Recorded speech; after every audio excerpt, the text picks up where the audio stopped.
Most practice owners collect 5-star reviews and let them die in a screenshot folder. That's a mistake. A good review is content. It's proof, in the client's own words, that what you do works. Here's the shift. Stop treating reviews as a vanity metric.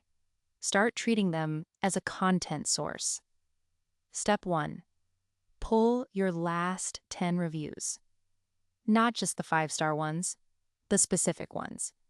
The client who said, "I finally feel like myself again," beats the one who just said, "Great service." Step 2.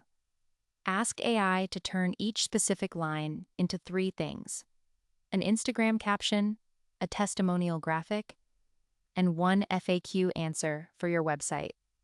Same words, 3 formats, 15 minutes.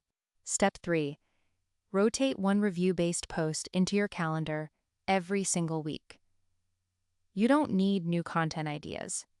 You need to stop ignoring the content your clients are already handing you. The reviews are already written. The trust is already built. The only thing missing is someone turning it into the next thing a new client sees.